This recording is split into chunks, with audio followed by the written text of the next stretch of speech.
ဘဇုတရားပြက်ပြက်ကိုတရားမပြက်ဖို့ပေါ့နော်ဘဇုစေနာစိုးတွေထားထားကိုစေနာစိုးမထားမိဖို့ပေါ့စေနာစိုးကိုထားရင်ကိုပဲခံရမယ်ပေါ့ဒါကြောင့်အဲ့ဒီအခြေခံကံကံရဲ့အကျိုးကိုစဉ်းစားဆင်ခြင်တတ်တဲ့ယောနိသောမနတိကာရအားကောင်းဖို့မလိုဘူးလားလိုတယ်နော်ဒါကတော်တော်ကိုဥစဉ်ကတော့လူတစ်ယောက်ကောင်းဖို့အတွက်အလွန်အရေးပါတဲ့ရှိတဲ့ရှိလိုက်တဲ့အရေးအသွေးတစ်ခုလို့ဥစဉ်ကတော့ထင်တယ်ဟုတ်လားဒါကြောင့်ဒါလေးကိုဦးစားပေးပြီးတော့ပြောတာအဲ့တော့ယောနိသောမနတိကာရ၅မျိုးပြောမှာနော်စိတ်ကိုဆုံးမရမယ့်နေရာမှာစိတ်ကိုဆုံးမမဲ့နေရာမှာအသုံးပြုရမယ်လက်နဲ့ပေါ့နော်ဆင်ရိုင်းကိုဆုံးမရင်ချွန်းနဲ့ဆုံးမရတယ်လို့ဆိုခဲ့တယ်နော်စိတ်ကိုဆုံးမမယ်ဆိုရင်တော့ယောနိသောမနတိကာရနဲ့ဆုံးမအခုယောနိသောမနတိကာရ၅မျိုးတွေကတစ်မျိုးပေါ့နောက်၄မျိုးကဘာလဲသူကတော့အစစ်မြင့်တဲ့ယောနိသောမနတိကာရအဲ့ဒါကဦးဇင်းတို့အနှစ်ချုပ်ပြီးတော့ပြောရမယ်ဆိုရင်အနိစ္စဒုက္ခအနတ္တအတုပဆိုတဲ့အမှန်တရား၄ချက်ကိုစဉ်းစားဆင်ခြင်နှလုံးသွင်းနိုင်တာတေကိုကောက်ရင်တော့ပညာပါပဲနော်ယောနိသောမနတိကာရဆိုတာမတည်မြဲတဲ့သဘောဝါကိုသိမြင်နားလည်အောင်ကြိုးစားရမယ်သိမြင်နားလည်မှုရှိပြီဆိုရင်အဲ့ဒါကိုအဖန်ဖန်စဉ်းစားဆင်ခြင်နှလုံးသွင်းရင်အဲ့ဒါအစင်းမြင့်တဲ့ယောနိသောမနတိကာရဖြစ်တယ်အခုတရားဓမ္မတို့တတိပဋ္ဌာန်ဘာဝနာတရားကိုအားထုတ်တယ်ဆိုတာအဓိကရည်ရွယ်ချက်ကဖြစ်ပေါ်လာတဲ့သဘာဝတရားတို့ရဲ့တည်မြဲမှုမရှိဘူးအမှန်တရားကိုသိဖို့မြင်ဖို့ဦးဇင်းတို့ကြိုးစားကြရတာအဲ့ဒီအနိစ္စဒုက္ခအနတ္တအတုပဆိုတဲ့အမှန်တရား၄မျိုးထဲမှာအခြေခံကအဲ့ဒီအနိစ္စကနားလည်ဖို့အလိုအဆုံးလို့ဦးဇင်းထင်တယ်ဘာဖြစ်လို့လဲဆိုတော့မတည်မြဲမှုအနိစ္စကိုမြင်ရင်မြင်သလောက်ဒုက္ခတို့အနတ္တတို့အတုပတို့ဆိုတာမြင်ဖို့လွယ်ကူသွားတယ်ပေါ့အခြေခံကဘာကိုမြင်ဖို့အရေးကြီးလဲလို့မေးရင်အနိစ္စနော်ဘာပဲဖြစ်ဖြစ်ပြီးဆုံးပြောက်ွယ်သွားတယ်ဆိုတဲ့အမှန်တရားကိုဦးဇင်းတို့ထဲထဲဝင်ဝင်ခိုင်ခိုင်မာမာသိထားအောင်မြင်ထားအောင်ကြိုးပမ်းအထောက်တဲ့နော်ဒလဇက်တတိထားနေခြင်းအဖြစ်အဲ့ဒီအနိစ္စဆိုတဲ့အမှန်တရားကိုသိနိုင်တယ်မြင်နိုင်တယ်နော်ကျတို့တတိမထားလို့သာလေအမှန်တရားကိုမသိရတာဟုတ်လားတတိလေးထားကြည့်လိုက်နော်ဒီခန္ဓာအိမ်မှာမြင်မှုကြားမှုနားရှုမှုစားသောက်မှုတွေးထိမှုတွေးကြံမှုလို့ဆိုတဲ့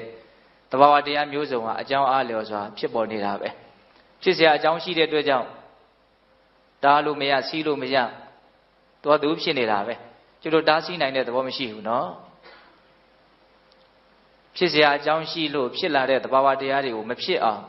ဘယ်သူမှမတားဆီးနိုင်ဘူးကြိုက်ကြိုက်မကြိုက်ကြိုက်လက်ခံရတယ်ပေါ့နော်အဲ့တော့အသိဉာဏ်ရကျင်တဲ့ပုဂ္ဂိုလ်ကဘာလုပ်ရမှာဆိုအဲ့ဖြစ်လာတဲ့တရားတွေကိုဘာလုပ်ရမလို့သတိထားရမယ်သတိထားခြင်းအဖြစ်ဒါတွေဟာဘာတွေလဲဆိုတဲ့အမှန်တရားကိုသိနိုင်တယ်ပေါ့ဟုတ်လားဒါကြောင့်အစကတည်းကဥမှာတော့ဒလဇက်ဖြစ်ပေါ်နေတဲ့ဝင်လေထွက်လေကိုအခြေခံပြီးတော့မမြဲမှုတရားကိုသိအောင်ကြိုးပမ်းကြရတာမရှိဘူးလားရှိရနော်ဖောက်မှုပိန်မှုကိုအခြေခံပြီးတော့ထင်ရှားဖြစ်ပေါ်ရသဘာဝတရားတွေကိုအမှတ်တရထားခြင်းဖြင့်လည်းပဲမတည်မြဲမှုအနိစ္စကိုသိမြင်အောင်ကြိုးစားကြရတာကောမရှိဘူးလားရှိတယ်အဲ့ဒီအနိစ္စကိုသိရင်သိသလောက်နော်ဘဝမှာယောနိသောမနတိကာရအားကောင်းလာတယ်ဘလို့အခြေအနေဆိုနဲ့ပဲတွေ့ဘလို့အခြေအနေခေါင်းနဲ့ပဲတွေ့အနိစ္စကိုသိမြင်နားလည်တဲ့ဉာဏ်ပညာသာတကယ်ရင့်ကျက်ပဲဆိုလို့ရှိရင်ဆိုးပါတယ်ဆိုတဲ့အခြေအနေကလည်းကိုယ့်ကိုဒေါသနဲ့တုန်လှုပ်စေမှာမဟုတ်ဘူးကောင်းပါတယ်ဆိုတဲ့အခြေအနေကလည်းကိုယ့်ကိုလောဘနဲ့တုန်လှုပ်စေမှာမဟုတ်ဘူးဘာလို့လဲဆိုတော့ကိုယ့်ရဲ့စိတ်ဟာယောနိသောမနတိကာရရှိနေတဲ့အတွက်ကြောင့်ရိုင်းဆိုင်မှုနည်းတယ်ပေါ့နော်လိမ္မာယဉ်ကျေးမှုများတယ်ပေါ့ဒီနေ့မှာစိတ်ရိုင်းဆိုင်တယ်ဆိုတာကလောဘဒေါသအာကြီးတာကိုရည်ညွှန်းတာပါနောက်စိတ်ယဉ်ကျေးတယ်ဆိုတာဘာလဲလောဘဒေါသမောဟနည်းတာဟုတ်ရဲ့လာ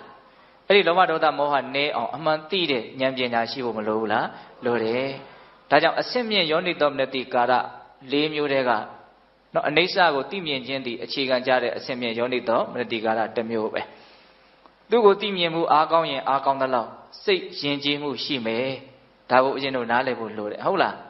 းအဲ့ဒီအနိစ္စကိုသိလို့ရှိရင်ဒုက္ခဆိုတာမသိနိုင်ဘူးလားသိနိုင်တယ်နော်ဘာဖြစ်လာလို့မှမတည်မြဲတဲ့ဒီသဘာဝတရားဟာဘလို့မှကောင်းမွန်တဲ့သဘာဝမဟုတ်ဘူးဆိုတာကို तू နားလည်မှာပဲအနိစ္စကိုသာကောင်းကောင်းနားလည်အောင်လုပ်ဒုက္ခကိုသူ့အလိုလိုတဖြည်းဖြည်းနဲ့နားလည်သွားလိုက်တယ်ဟုတ်လားဘာပဲဖြစ်ချင်တာဖြစ်ပြီးတော့လေပြီးသွားရောဟုတ်လားအဲ့ဒါကြောင့်မလို့ဒါဟာတန်ဖိုးရှိတဲ့သဘာဝအနှစ်သာရရှိတဲ့သဘာဝတွေမဟုတ်ဘူးလို့ဆိုတဲ့အနတ္တကိုမသိနိုင်ဘူးလားသိနိုင်တယ်နော်ဒုက္ခနဲ့အနတ္တကိုဘလောက်မြန်မြန်ဆန်ဆန်သိမလဲဆိုတာအနိစ္စကိုဘလောက်နားလည်ထားတယ်လဲဆိုတာပေါ်မှာအများကြီးမူတည်မယ်လို့ဦးဇင်းထင်တယ်ဟုတ်လားဒါကြောင့်အနိစ္စဒုက္ခအနတ္တကိုသိမြင်ပြီးတော့စဉ်းစားဆင်ခြင်မယ်ဒါဟာအလွန်အဆင့်မြင့်တဲ့ယောနိသောမနတိကာရ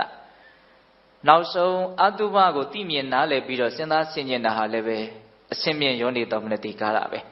ဟုတ်တယ်အဲ့ဒါကလည်းပဲကိုယ့်ရဲ့စိတ်ကိုလိမ္မာရင်ကြီးအောင်ဆုံးမတဲ့နေရာမှာအလွန်တရာမှအစွမ်းထက်တဲ့လက်နဲ့တဲ့မျိုးလို့နားလည်ရမယ်ဒီအတုပဆိုတာလေးကိုတော့ဦးဇင်းကကြုံလို့ရှိရင်တော့အကျေတဝန်းပြောခြင်းတယ်ပေါ့နော်ဘာလို့လဲဆိုတော့နားလည်ဖို့လွယ်ကူတယ်လို့ထင်လို့ဟုတ်လားဒီဖြစ်ချင်းပြည့်ချင်းကိုသိမြင်ဖို့ဆိုတာကြတော့ပင်ကောကလည်းဉာဏ်ပါမှထိုက်တဲ့ကြိုးစားအထောက်မှုလည်းရှိမှပြောရတာသူကနည်းနည်းနူးညံ့သိမ်မွေ့တယ်ပေါ့ဒီအတုပမတင့်တယ်တဲ့သဘောဆိုတာကြတော့သိရမြင်ရတာကိုအရန်လွယ်ကူတဲ့သဘောရှိရလို့ထင်တယ်အလွန်မှလည်းပဲရှင်းလင်းတယ်ဟုတ်တယ်မဟုတ်လားဒါကြောင့်ကိုယ်ခန္ဓာအင်ကြီးတိဆောက်ထားပုံကိုကိုယ်တိုင်မှန်မှန်ကန်ကန်သိအောင်စီစစ်ကြည့်တဲ့နေပေါ့နော်အယိုးကိုအမာခံနေရာမှာစိုက်ဆောက်ပြီးတော့အကျိုးတွေနဲ့ဖွဲ့ရှက်ပြီးတော့အသားအသွေးနဲ့လိမ့်ကြံပြီးတော့အရည်သူရည်ပါးနဲ့အုပ်ပြီးတော့တိဆောက်ထားတဲ့ဒီခန္ဓာအင်ကြီးအကြောင်းကိုအစအဆုံးကောင်းကောင်းနားလည်အောင်လေ့ကျင့်ထားတဲ့တယ်ဟုတ်လားအတွင်ထဲမှာရှိနေတဲ့နော်ရှင်သန်ဖို့အတွက်ရုန်းကန်လှုပ်ရှားနေတဲ့ကုဋ္ဌာသတွေအကြောင်းအများကြီးသိတဲ့တယ်မနက်ကတော့နော်ဆရာဝန်တယောက်နဲ့တွေ့လို့ပြောပြသေးတယ်ဆရာဝန်တွေတရားမရတာတော်တော်အံ့ဩစရာကောင်းတယ်လို့ဟုတ်လားဒီတဲ့ဆရာဝန်တွေပါမလားတော့မသိဘူးနော်ဒီခန္ဓာကိုယ်ထဲမှာအာမတန်ဖိုးရှိတာမပါဘူးဆိုတာသူတို့လက်တွေ့မျက်တွေ့မြင်ရတာပဲလေဘယ်နာလေးမှခိုင်မာနေတာသိမ့်ထားခြင်းစရာကောင်းတာကြည်ခြင်းစရာကောင်းတာတခုမှမရှိဘူးဆိုတာအလွန်မှထင်ရှားသေးကြနေတာပဲလေဟုတ်တယ်မဟုတ်လားအရေးပါးလေးနဲ့အုပ်ပြီးတော့အယောင်မျိုးစုံခြေပြီးတော့အဝိအစားမျိုးစုံတင်ထားလိုက်တာနဲ့ပဲမျက်စိကတခါတည်းတန်းပြီးတော့ဘာဖြစ်တော့လဲထွက်သွားတယ်ပေါ့ဟုတ်တယ်မဟုတ်လားအဲ့တော့အဲ့ဒီအမှန်တရားကိုဦးဇင်းတို့တွေဟာတန်ဖိုးထားတဲ့နေဒီအမှန်တရားကိုသိတဲ့ဉာဏ်ကိုတန်ဖိုးထားတဲ့ဟုတ်လားဆိုကြပါစို့ဒီခန္ဓာကိုယ်ကြီးထဲမှာသွေးတွေဟာမပြတ်စီးဆင်းလက်ပတ်နေတာအဲ့ဒီမပြတ်စီးဆင်းလက်ပတ်နေတဲ့ဒီသွေးတွေရဲ့အစုအဝေးကိုပဲငါလို့လှုပ်ထားကြတာသူလို့လှုပ်ထားကြတာရှစ်သူလို့လှုပ်ထားကြတာမုန်းသူလို့လှုပ်ထားကြတာတကယ်လို့သာခန္ဓာကိုယ်ထဲကနောက်သွေးတစ်ဆက်နှစ်ဆက်လောက်ကြမ်းပြင်ပေါ်မှာကြာနေမယ်ဆိုလို့ရှိရင်အဲ့ဒီသွေးဆက်ကိုဘယ်လိုသဘောထားမလဲလက်နဲ့ထိပါဆိုရင်သူကတိတ်ထိချင်မှာမဟုတ်တော့တစ်ရှူးနဲ့တုပ်ပလိုက်လက်တောင်မှထိမှတော်တော်ဆိုးတယ်ဟုတ်လားကိုယွန်းနေတဲ့သွေးကကိုယ်ခန္ဓာကိုယ်ထဲမှာအပြည့်စီးဆင်းနေတာအဲ့ဒါကြတော့ဘယ်နဲ့လောက်ယွန်းလို့လည်းဘယ်နာမှထွက်ပြေးလို့လည်းမရအောင်ဒါကြီးကိုပဲကိုလှုပ်ပြီးတော့နေရတာပဲလေဟုတ်တယ်မဟုတ်လားဒါကြောင့်အတုပနဲ့ပတ်သက်ပြီးတော့ပြောရရင်တစ်ချက်နားလည်မိတာလည်းရှိတယ်ဘာလဲဆိုတော့တို့တွေဟာဉာဏ်အလွန်တုံးမှလားဆိုတာကိုလည်းစဉ်းစားမိတယ်ပေါ့ဒီလောက်ရိုးရှင်းစွာသိနိုင်မြင်နိုင်တဲ့အမှန်တရားကိုပဲမသိရမမြင်ရပဲနဲ့ဦးဇင်းတို့တွေနေကြတာပေါ့ဟုတ်လားဒါကြောင့်အဲ့ဒီအတုပကိုသိမြင်နားလည်ပြီးတော့စဉ်းစားဆင်ခြင်ခြင်းဟာလည်းပဲအစင်မြင့်တဲ့ယောနိတော်မနတိကာရတော့စိတ်ကိုစုံမတဲ့နေရာမှာလိုအပ်တဲ့လက်နဲ့နော်ဒါကဟုတ်လားကံကံရဲ့ကျိုးကိုစဉ်းစားဆင်ခြင်ခြင်းအနိစ္စဒုက္ခအနတ္တအတုပကိုစဉ်းစားဆင်ခြင်ခြင်းအဲ့ဒီယောနိတော်မနတိကာရ၅မျိုးဆိုတာနော်ဆင်ရိုင်းကိုစုံမတဲ့နေရာမှာချွန်းလိုအပ်တယ်လို့စိတ်ကိုစုံမတဲ့နေရာမှာအဲ့ဒီယောနိတော်မနတိကာရ၅မျိုးလိုအပ်တယ်လို့ဒါနားလေရမှာအဲ့ဒါမြတ်စွာဘုရားကဒီဂါထာလေးနဲ့စိတ်ရဲ့သဘောတဘာဝနော်စိတ်ကိုစုံမဖို့လိုအပ်ပုံနော်စိတ်ဆိုတာကအလွန်ရှည်လျားတဲ့ကာလကစပြီးတော့ဒီကနေ့တိုင်အောင်နော်ကောင်းတယ်ထင်တာတွေကမှကြိုက်တာကိုမှကြိုက်သလောက်ကျင်လေကျစားခဲ့တာဒီစိတ်ကိုစုံမတဲ့နေရာမှာအနုနီးနဲ့စုံမဖို့လိုအပ်ရင်အနုနီးနဲ့စုံမရခုဒီဒေသနာမှာပြထားတာကတော့သူကနှိပ်ကွတ်တယ်ဆိုတဲ့အသုံးနှုန်းကခက်ကြမ်းကြမ်းကိုသူကပြောထားတဲ့သဘောရှိရဲ့နော်သူကလည်းကျန်ပါရန်ကဇွတ်တရွတ်နိုင်တဲ့သဘောရှိတာဟုတ်ဒီစိတ်ကလည်းတော့ဇွတ်တရွတ်နိုင်လာတဲ့အခါမျိုးမှာကိုယ့်ဘက်ကလည်းပဲခက်ကြမ်းကြမ်းကင်တွယ်တတ်ဖို့လိုအပ်တယ်ပေါ့ဒါကြောင့်တချို့ဒေသနာတွေထဲမှာနော်အထက်သွားကိုအောက်သွားဖြင့်ပင့်ထောက်၍အန်ကျိတ်၍လို့ပြောတာနော်အန်ကျိတ်တယ်ဆိုတာအပေါ်သွားအောက်သွားကိုဖိတာမဟုတ်ဘူးအပေါ်သွားကိုအောက်သွားပင့်တာဟုတ်လားရှားကိုလိတ်၍တောက်ခေါက်၍လို့ပြောတာဆိုလိုတာကမရရအောင်လုပ်မယ်ပေါ့ကိုယ်စိတ်ကိုနော်အနုနည်းနဲ့ဆုံးမဖို့လိုအပ်တယ်လို့အကျဉ်းနည်းနဲ့ဆုံးမဖို့လည်းလိုအပ်တယ်ဆိုတာကိုဒီဒေသနာကိုကြည်ချင်းအဖြစ်မသိနိုင်ဘူးလားသိနိုင်တယ်အဲ့ဒါမြတ်စွာဘုရားဒီဒေသနာကိုဘာကြောင့်ဟောတာတော့ဆိုတော့ဦးဇင်းတို့မြတ်စွာဘုရားလက်ထက်ကအလွန်တရာမှလိမ္မာရေးချရှိတဲ့ကျင့်ဝတ်ပฏิပတ်နဲ့ပြည့်စုံတဲ့တာနုတာမဏေဆိုတာရှိတယ်အဲ့ဒီကိုရင်က ငယ်လေးတွေကစသာသနာ့ဘောင်ကိုရောက်လာတာဆရာဥပ္ပဇေတွေရဲ့အပေါ်မှာလည်းပဲအလွန်တရာမှသူကဝကြီးဝင်းငယ်ကိုပြည့်စုံစေတယ်အထူးသဖြင့်သူ့ရဲ့အည်သွေးကမြတ်စွာဘုရားဟောထားတဲ့တရားဒေသနာကြီးတွေကိုကျွမ်းကျွမ်းကျင်ကျင်ရအောင်ကြက်မှတ်ပြီးတော့တရားဟောပြနိုင်စွမ်းတတိရှိတဲ့အည်သွေးဟာသူ့ရဲ့ထူးခြားချက်ပေါ့အဲ့ဒါသူ့ရဲ့အည်သွေးကိုမြင်လို့သူ့ရဲ့ဥပ္ပဇေဆရာတွေယဟန်တော်တွေကလာပြီလာကိုသတင်းတွေရောက်ပြီဆိုလို့ရှိရင်အဲ့ဒီကိုရင်ကိုတရားဟောခိုင်းတာအဲ့ဒါကိုရင်ကသူကြက်မှတ်ထားတဲ့ပါဠိတော်ဒေသနာကြီးတွေကိုရွတ်ဆိုပြီးတော့ရဲရဲတင်းတင်းရဲရဲဝံ့ဝံ့တရားဟောရဲတဲ့လူတွေကလည်းအရင်သဘောကျကြတယ်ပေါ့အထူးသဖြင့်ဒီကိုရင်ဟောတဲ့တရားကိုလူတွေမကဘူးနတ်တွေပါနာတာတောင်ရှိတယ်တဲ့ဒါကြောင့်တရားဟောပြီးလို့ကုသိုလ်ကောင်းမှုကိုအမြတ်တမ်းပေးဝေဖို့ဆိုလို့ရှိရင်နတ်တွေကလည်းတာဓုခေါ်ရတယ်ပေါ့အဲ့လိုနတ်တွေတာဓုခေါ်ရတဲ့အထဲမှာလူတွေမသိနိုင်တဲ့ဖြစ်ပေါ်နေတဲ့အကြောင်းအရာတစ်ခုကဘာလဲဆိုတော့ဒီကိုရင်ရဲ့အရင်ဘဝကမေတော်ဟောင်းကဘီလူမဖြစ်နေတာရှိတယ်အဲ့ဒီဘီလူမကအဲ့ဒီနတ်တို့ရဲ့လောကမှာတာနုမေတော်ဆိုတဲ့နာမည်နဲ့သူကမျက်နှာရတယ်နော်နတ်တွေကအမြဲတရားနာရင်နဲ့ဒီကိုရင်လေးကနော်ဒီဘီလူမရဲ့အရင်ဘဝတုန်းကသားတော်ခဲ့တာဟုတ်လားဒါကြောင့်မလို့ဒီဘီလူမကသူကသွားလေရမှာမျက်နှာပွင့်ကိုရင်ရဲ့မေတော်ဟောင်းဆိုပြီးတော့အဲ့ဒါကြောင့်မလို့ဒီဘီလူမကလည်းဒီကိုရင်ကိုအမြဲတမ်းစောင့်ရှောက်တယ်ကိုရင်ကဒါတွေကိုမသိပါဘူးတိုးတူဒါကနောက်ွယ်မှာဖြစ်နေတဲ့ကိစ္စပါအဲ့ဒါနဲ့ကိုရင်ကအသက်အရွယ်ရလာလို့နော်16နှစ်19နှစ်အရွယ်ရောက်လာတဲ့အခါမှာကိုရင်ကစိတ်ကဖောက်ပြန်လာတယ်စိတ်ဖောက်ပြန်လာတယ်ဆိုတာဘာပြောတော့ဆိုတော့သာသနာ့ဘောင်မှာမနေခြင်းတော့ဘူးလူထွက်ခြင်းလာတယ်ဘလို့မှသူ့စိတ်ကိုတားဆီးလို့မရဘူးနှိပ်ကွပ်လို့မရဘူး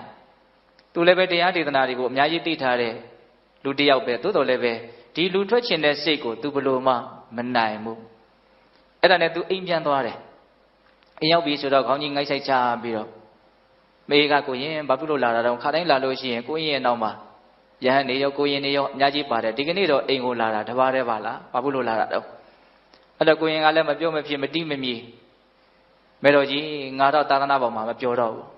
ဒါကြောင့်ငါအတွက်အိမ်ကြီးနဲ့ပစိုးတာယူခဲ့တော့ငါလူထွက်တော့မယ်အဲ့ဒါလိုလဲပြောလိုက်ရောမေတော်ကြီးကဘလို့မှမျောလင့်ထားတဲ့စကားမဟုတ်တဲ့အတွက်ကြောင့်အယံအံ့ဩသွားတယ်ကိုရင်ဘာဖြစ်လို့လူထွက်ချင်တာလူမထွက်ပါနဲ့လူဘဝဆိုတာလွယ်တာမဟုတ်အမျိုးမျိုးကိုရင်ကိုနားချတယ်ဘလို့မှကိုရင်ကနားချလို့မရအဲ့ဒါနဲ့မေတော်ကြီးကကိုင်းဒီလောက်တောင်လူထွက်ချင်နေတယ်ဆိုရင်လည်းပဲမတက်နိုင်ဘူးဒါပေမဲ့ကိုရင်ယာကုကလေးတော့တောက်လိုက်ပါဦးယာကုတောက်ပြီးလို့ရှိရင်ကိုရင်ကိုစွန်းစားဖို့အတွက်စွန်းချက်ပြီးတော့ကပ်ပါမယ်အဲ့ဒီစွန်းကလေးစားပြီးတော့မှပဲအစိုးနဲ့အင်ကြီးကိုပေးပါမယ်စွန်းကလေးတော့နောက်ဆုံးတက်တဲ့အနေနဲ့စားသွားပါအောင်ဆိုပြီးတော့မေတော်ကြီးကနော်ဒီကိုရင်ကိုစွန်းစားဖို့အတွက်စွန်းချက်အဲ့ဒါကိုရင်ကယာကုတောက်ပြီးတော့မေတော်ကြီးစွန်းချက်တာကိုစောင့်အဲ့ဒါမေတော်ကြီးကစံဒီပါလေးဆေးပြီးတော့စွန်းအိုးလေးတဲနေတယ်အဲ့ဒီချိန်မှာဘာဖြစ်လဲဆိုတော့ကိုရင်ရဲ့တရားတန်ကြောင့်တာဓုခေါ်ခွင့်ရလို့မျက်နှာပွင့်နေတဲ့မေတော်ဟောင်းဘလူးမရှိတယ်အဲ့ဒီဘလူးမကငါကိုရင်ဖယ်ရောက်နေတော့သူကအမြဲတမ်းစောင့်ကြည့်နေတဲ့သဘောရှိတာ哦အဲ့ဒါနဲ့တွေ့တယ်ဩအိမ်ရောက်နေတယ်လူထွက်ခြင်းလို့မအေးကိုနောက်ပစိုးအင်ကြီးတောင်းနေတာပဲဒါကိုသိတော့ဒီအခွင့်ကိုငါမပေးဘူးတဲ့အပြီးတော့နှောက်ယှက်မယ်ပေါ့အဲ့ဒါနဲ့ဘီလူမကရောက်လာပြီးတော့ကိုရင်ကိုဝင်ပူးတယ်အလုပ်ထားလဲဆိုတော့မျက်နာကိုနောက်ပြန်လှည့်အောင်လှည့်ထားတယ်တဲ့ပါဇက်ကအမြုပ်တစီကြီးထွက်အောင်လုပ်တယ်အဲ့ဒါဝူဝါနဲ့ကိုရင်ကကရင်မောကနေပြီးတော့လိမ့်ကြတယ်အောက်ကိုအဲ့ဒီချိန်မှာကိုရင်ကသူ့စိတ်နဲ့သူ့ကိုမရှိတော့အဲ့လိုအတန်တီးကြတဲ့ခါကျတော့မေတော်ကြီးကဆွန့်ချက်ရင်းနဲ့ဘာဖြစ်လဲမသိဘူးဆိုပြီးတော့ကိုရင်ဒီရောက်လာရောက်လာတဲ့ခါကျတော့ကိုရင်ကဝူဝါဖြစ်နေတော့ဩဒါဟာတစုံတစ်ယောက်ကဝင်ပြီးတော့နှိပ်စက်နေတာပဲဆိုတော့ तू သိတယ်အဲ့ဒါနဲ့ तू ကဘယ်လိုပြောလဲဆိုတော့တီလာနဲ့ပြည်စုံတဲ့ပုံကိုယ်တွေကိုဘီလူတွေကမကစားကြဘူးလို့ငါယဟန္တာရှင်မြတ်တည်းရဲ့ထံကနေအဲ့ဒီစကားကိုကြားဘူးတယ်ပေါ့ခုငါရဲ့သားဟာကိုချင်းတီလာနဲ့ပြည်စုံမှလဲကနေဘီလူတွေကဘာဖြစ်လို့လာပြီးတော့ငါသားနဲ့လာကစားကြတာတော့အဲ့လိုမျိုး तू ကရွတ်ဆိုမြည်တမ်းငိုကြွေးတာပေါ့အဲ့ဒီချိန်မှာဘီလူမကဟုတ်တယ်တဲ့ယဟန္တာရှင်မြတ်တွေပြောတယ်တီလာနဲ့ပြည်စုံတဲ့ပုံကိုဘလူတွေကမကစားကြဘူးဆိုတာမှန်တယ်ဒါပေမဲ့အခုဒီတင့်ရဲ့သားကလူထွက်မယ်ဆိုပြီးတော့တင့်စီကိုရောက်လာတာအဲ့ဒါကိုငါဘယ်လိုမှခွင့်မပေးနိုင်ဘူးပြောပြလိုက်တဲ့တင့်ရဲ့သားတတိရလာလို့ရှင်ပြောပြလိုက်တကယ်လို့လူသားထွက်မယ်ဆိုလို့ရှိရင်ငှက်လို့အတောင်နဲ့ပြန်နေတော့လည်းပဲမလွတ်စေရဘူးငါလိုက်ပြီးတော့ဒုက္ခပေးမယ်လို့ ချင်းချောက်တာပေါ့နော်အဲ့လိုပြောပြီးတော့ဘလူမကခွာသွားတယ်အဲ့ဒါခဏနေတော့ကိုရင်ကသတိရတယ်ဘေးကလူတွေကလည်းဝိုင်းအောင်ကြည့်နေကြတာပေါ့အိန္ဒိနာချင်းတွေပါလေမေတော်ကြီးကလည်းသူ့ရှင်မှာမျက်ရည်ဆက်လက်နဲ့ငိုးနေတာတွေ့တယ်တွေ့တော့ကိုရင်ကသူ့ကိုဘလူးပူးလို့မေတော်ကြီးငိုးနေတာလို့မသိဘူးသူ့ကိုဘလူးပူးသွားတယ်ဆိုတာလည်း तू မသိဘူးအဲ့ဒါနဲ့ तू ကဘာပြောလို့ဆိုတော့အမေဘာဖြစ်လို့ငိုတာတော့တဲ့လောကမှာငိုတယ်ဆိုတာကိုချစ်တဲ့ခင်တဲ့လူတွေသေသွားရင်လည်းငိုကြတယ်အသက်ရှင်လျက်နဲ့ပျောက်သွားတယ်ဆိုရင်လည်းငိုကြတယ်အခုသားဖြစ်တဲ့လူကသေသွားတာလည်းမဟုတ်ပျောက်သွားတာလည်းမဟုတ်အမေရှိတယ်ဒီမှာငုတ်တုတ်ထိုင်းနေတာရှိတယ်ဘာဖြစ်လို့ငိုတာတော့အဲ့လိုမျိုးပြောတဲ့အခါကျတော့မေဖြစ်တဲ့လူပြန်ပြောတဲ့စကားကတော်စိတ်ဝင်စားတယ်အကောင်းတယ်မတံဝါဗုဒ္ဓရောတိတိယောဝါဇီဝနာတိတ္တိယောစကာမေစာစိတ်တဝါနာပုဏ္ဏရာကိစ္စတိဣဒတံဝါပိဗုဒ္ဓရောတံတိပုဏ္ဏဇီဝမတောဟိသောတဲ့အဓိပ္ပာယ်ကဘာပြောလို့ဆိုတော့ဗုဒ္ဓจิตတာတဲ့မတံဝါသေသောသူကိုမူလီရောတံတိငိုကြွေးကြကုန်၏ယောအကျဉ်သူသည်ဇီဝအသက်ရှင်လျက်နာတိတ္တံတိမထင်တံဝါထိုသူကိုမူလီရောတံတိငိုကြွေးကြကုန်၏လူသေသွားရင်လည်းလူတွေဟာငိုကြတယ်ပေါ့အသက်ရှင်နေပျောက်သွားတယ်ဆိုရင်လည်းငိုကြတယ်တဲ့ဗုဒ္ဓจิตတာယောစအကျဉ်သူသည်ကကာမေကာမဂုဏ်တို့ကိုစာစိတ်တော်ဆွန့်၍ပုဏ္ဏတပံဣဒဤလူပေါင်းတို့အာကိစ္စတိ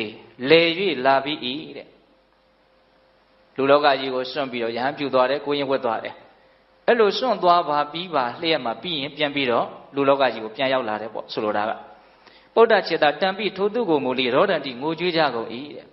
တဲ့ယဟန်ပေါင်းရောက်ပြီးတော့မှသာသနာပေါင်းရောက်ပြီးတော့မှလူပေါင်းကိုပြန်ပြီးတော့လျှော့ကြလာတယ်လဲကြလာတယ်ဆိုအဲ့ဒီလိုကိုလည်းမလုပ်ကြတော့ငိုကြတယ်တဲ့ဘာဖြစ်လို့တုံးဆိုတော့တဲ့သောထိုသူသည်ပုဏ္ဏတပံဇီဝအသက်ရှိလျက်မတော်သေးသောသူမြည်၏ဟောအဲ့ဒီလူဟာလည်းသေတဲ့လူနဲ့အတူတူပဲလို့ပြောလိုက်တာဟုတ်လားသာသနာပေါင်းရောက်ပြီးတော့မှလူဘဝပြန်ရောက်လာတယ်ဆိုတာရှင်လျက်နဲ့ပြန်ပြီးတော့သေသွားတဲ့လူနဲ့အတူတူပဲလို့ပြောတာအဲ့လိုပြောတော့ကိုရင်ကနားထောင်နေတယ်ပေါ့နော်မေပြောတဲ့စကားကိုနားထောင်နေတယ်အဲ့ဒါနဲ့မေအေကြီးကသူ့ရင်ထဲမှာရှိတဲ့ခံစားချက်တွေပေါ့နော်သားကိုပြောတ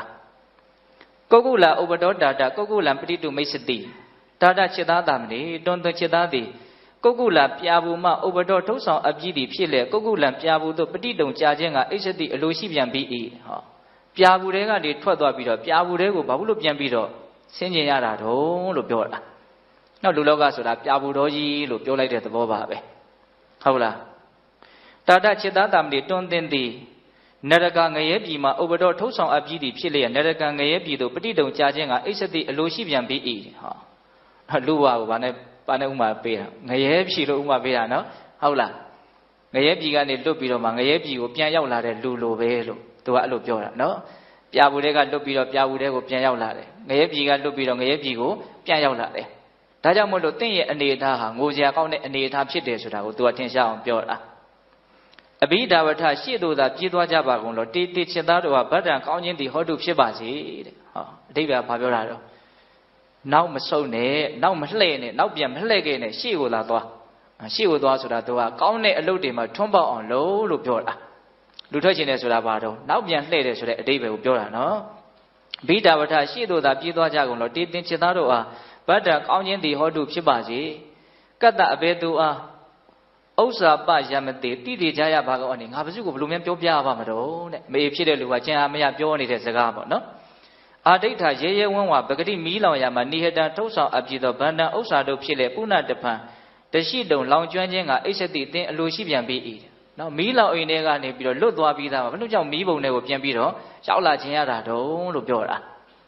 မေတော်ကြီးကအများကြီးအမြင်ရှိတယ်လို့မဆိုနိုင်ဘူးလားဆိုနိုင်နော်သူပြောတဲ့စကားတွေကမှတ်သားစရာတွေကြီးပါပဲဟုတ်လားရှေ့ကိုသာသွားပါနောက်ပြန်မလှည့်ခဲ့နဲ့ကောင်းတဲ့နေရာကြီးမဟုတ်ဘူးပေါ့ဆိုလိုတာကဟုတ်လားမိဘုံတွေကနေပြီးတော့လွတ်ပြီးသားဘယ်နဲ့ကြောင့်မိဘုံတွေကိုပြန်ပြီးတော့ခုံဆင်းခြင်းရတာတော့အဲ့လိုပြောနေတဲ့အချိန်မှာပဲမေတော်ကြီးပြောတဲ့စကားတွေကိုသူစဉ်းစားမယ်ပေါ့အဲ့ဒီစကားသံကိုကြားပြီးတော့ပဲသူတခါတည်းလူထွက်ခြင်းစိတ်ကြောက်သွားတယ်ပြောရကျွတ်နဲ့တယ်လို့မဆိုနိုင်ဘူးလားဆိုနိုင်ရဲ့နော်အဲ့ဒါနဲ့ကိုရင်ဖြစ်တဲ့လူကမေတော်ကြီးတဲ့သူလူထွက်ခြင်းတဲ့စိတ်မရှိတော့ဘူးပေါ့အဲ့လိုပြောတဲ့အခါကျတော့မေတော်ကြီးကလည်းဝမ်းမြောက်ဝမ်းသာဟုတ်ပြီဒါနဲ့ရင်ကိုရင်ခုအသက်ဘယ်လောက်ရှိပြီတော့မေးမြန်းစီစစ်ကြည့်တဲ့အခါကျတော့ရဟန်းခံဖို့အတွက်နော်တင့်တော်တဲ့အချိန်ကိုရောက်နေပြီဆိုတော့သင်္ကန်းပေးခရပြည့်စုံအောင်ရှာပြီးတော့သူ့ကိုရဟန်းခံပေးတယ်တာနုတာမဏေကနေပြီးတော့ယဟန်တော်တာနုဖြစ်လာတယ်ပေါ့နော်အဲ့ဒီအချိန်မှာမြတ်စွာဘုရားကဒီယဟန်တော်တာနုရဲ့တစ်ချိန်တုန်းကလူထွက်ခြင်းတဲ့စိတ်အနေအထားလေးကိုသူမနှဲရုံးကန်ပြီးတော့နော်လူထွက်ခြင်းတဲ့စိတ်ကိုဖျောက်သွားအောင် သူလုတ်ခဲ့တာမရှိဘူးလားရှိရနော်အဲ့ဒါလေးကိုအကြောင်းပြုပြီးတော့စောစောတုန်းကဂါထာလေးကိုမြတ်စွာဘုရားဟောတာနော်ဣဒံပုရိစိတ်တမစာရိစာရိကံယေနိစကယထာကမယထာတုက္ကနော်ဒီစိတ်ဆိုတာနော်အလွန်ဝေးကွာတဲ့ကာလကနေဒီကနေ့တိုင်အောင်ကောင်းတယ်ထင်တာတွေကမှကြိုက်တာကိုတွေ့ရင်ကြိုက်တဲ့လောက်ကျင်လဲကျက်စားတတ်တဲ့သဘောရှိတယ်အဲ့ဒီစိတ်ကိုဒီကနေ့ကစပြီးတော့အမုံရစ်တဲ့ဆင်ကိုချုံးကင်ထားတဲ့ဆင်သိန်းယောက်ျားတွေကောင်းကောင်းနှိပ်ကိုဆုံးမတယ်လို့မျိုးကိုယ့်ရဲ့စိတ်ကိုယောနိသောမတိကာရဆိုတဲ့ချွန်းနဲ့ကောင်းကောင်းနှိပ်ကိုဆုံးမတဲ့နေလို့အဲ့ဒီဂါထာကိုဟောတာအဲ့ဒီမှာတရားနာပိဋကနဲ့တကွာဒီယဟန်တော်တာနုဟာယဟန်နာဖြစ်တယ်လို့ဆိုတယ်နော်အဲ့တော့ဒီဂါထာလေးကဒကာဓမ္မတို့ဦးဇင်းတို့အတွက်အများကြီးစဉ်းစားတဲ့အအနေနဲ့တန်ဖိုးရှိစွာတော့လူလောကကြီးမှာတွင်ကျဲမနေဘူးလားတွင်ကျဲနေတယ်နော်ဒါကိုမှတ်သားသင့်တယ်ပေါ့ဟုတ်လားအဲ့တော့စိတ်ဆိုဒီမှာဆိုတော့ဦးဇင်းတို့ခေါင်းစဉ်လေးတက်ပြီးတော့ပြောနေတာဒီဒေသနာအရစိတ်ဆိုတာဘာနဲ့တူတော့ဆင်ရိုင်းများနဲ့တူတယ်ပေါ့နော်အမုံရစ်နေတဲ့ဆင်ရိုင်းများအမုံရစ်နေတဲ့ဆင်ဟာတိရမြအန္တရာယ်ပြုတယ်ရန်ရှားတယ်ထိမ့်ရသိမ့်ရခက်တယ်ဗျံပဒသဘောလဲဆန့်တယ်ကြမ်းကြမ်းထန်ထန်လဲရှိတယ်ပေါ့အဲ့တော့လူတယောက်ကြမ်းတယ်မကြမ်းဘူးဆိုတာတကယ်တမ်းကစိတ်ပေါ်မှာမူတည်တာပါပဲစိတ်တွေအယမ်းကြမ်းနေအဲ့ဒီလူဟာဘာဖြစ်တော့အယမ်းကြမ်းနေမှာပဲစိတ်တွေနှုတ်နေရင်အဲ့ဒီလူဟာနှုတ်နေမှာပဲနော်ဟုတ်လားဒါကြောင့်စိတ်ကိုအမုံရစ်တဲ့ဆင်ရိုင်းနဲ့ဥပမာပေးတာအများကြီးစဉ်းစားရမရှိဘူးလားရှိတယ်အဲ့တော့ဦးဇင်းတို့ဒီဒေသနာနဲ့ဆက်ဆက်ပြီးတော့နောက်ထပ်ပြောစရာအလွန်ကောင်းတဲ့သုတ်တန်တစ်ပုဒ်ရှိတယ်အဲ့ဒါလေးကိုလည်းဦးဇင်းအနှစ်ချုပ်ပြီးတော့ပြောခြင်းတယ်ပေါ့အဲ့ဒါကဦးဇင်းတို့ဥပရိပါဏာတပါဠိတော်မှာဒန္တဘူမိသုတ်တံဆိုပြီးတော့ရှိတယ်နော်ဒန္တဘူမိနော်ငြိမ်းချမ်းရာနယ်မြေလို့အဓိပ္ပာယ်ပြန်လို့ရမယ်ထင်ပါတယ်ဒန္တဘူမိဒန္တဆိုတာယဉ်ကျေးတာပေါ့ယဉ်ကျေးမှုနယ်မြေလို့လည်းပဲအဓိပ္ပာယ်ပြန်နိုင်မယ်ပေါ့နော်အဲ့ဒီသုတ်တံထဲမှာပါဠိတွေတင်ပြထားလဲဆိုတော့နော်အခါတော်မြတ်စွာဘုရားဝိလုဝံကျောင်းမှာသတင်းသုံးနေတော်မူတော့အရှိရဝတ္တဆိုတဲ့ကိုရင်ကြီးတစ်ပါးရှိတယ်အဲ့ဒါယဟန်တော်တွေနဲ့ကိုရင်တွေအများကြီးကျောင်းတိုက်ထဲမှာသတင်းသုံးနေတာရှိမှာပေါ့အဲ့ဒီအရှိရဝတ္တတာမဏေတွေကိုဒီနေ့တော့နော်ဘုရင်တော်ဝိလုဝံကျောင်းဆိုတော့ရာဇဂိုပြည်ပေါ့နော်အဲ့ဒီဗိမိတာရမင်းရဲ့သားဇေယသေနဆိုတဲ့မင်းသားရှိတယ်အဲ့ဒီဇေယသေနဆိုတဲ့မင်းသားကအညောင်းပြေဝိလုဝံဥယျာဉ်နဲ့ဝိလုဝံကျောင်းတော်ကအရန်ตายရတာ哦အဲ့ဒီဝိလုဝံကျောင်းထဲကိုရောက်လာပြီးတော့အညောင်းပြေလမ်းလျှောက်ရင်းနဲ့အဲ့ဒီကိုရင်ဖြစ်တဲ့အရှိရတာမဏေတွေကိုဝင်တာဝင်တဲ့အခါကျတော့စကားစမြည်ပြောရင်းနဲ့အရှင်ဘုရားတပည့်တော်ကြားဘူးတာလေးတစ်ခုရှိတယ်ပေါ့တကယ်ပြင်းထန်တဲ့လုံလဝရိယနဲ့မှန်မှန်ကန်ကန်ကြိုးစားအထုတ်မယ်ဆိုရင်ဒီသာသနာတော်မှာဇန်အဘိညာဉ်တမပတ်တွေကိုရနိုင်တယ်လို့တပည့်တော်ကြားဘူးတယ်အဲ့ဒီအကြောင်းအရာလေးနဲ့ပတ်သက်ပြီးတော့တပည့်တော်ကိုအရှင်ဘုရားသိသလောက်တရားတစ်ပုဒ်ဟောပါလားလို့တရားတောင်းအဲ့တော့ကိုရင်ကဘာပြောလို့ဆိုတော့မင်းသားတဲ့ငါကိုရင်ဝတ်လာတာတိတ်မကြသေးဘူးပေါ့ဒါကြောင့်မြတ်စွာဘုရားရဲ့အဆုံးအမတရားဒေသနာတွေကိုလည်းငါအများကြီးသိပြီးတော့နားမလည်ဘူးတဲ့ဒါကြောင့်ငါမဟောတတ်ဘူးတဲ့ကိုရင်ကရှုပ်ရှုပ်ရှက်ရှက်သိသဘောကျရမတူဘူးအဲ့လိုပြောတဲ့အခါကျတော့အရှင်ဘုရားဟောပါမဟောတတ်လဲဟောတတ်တော့ဟောပါပေါ့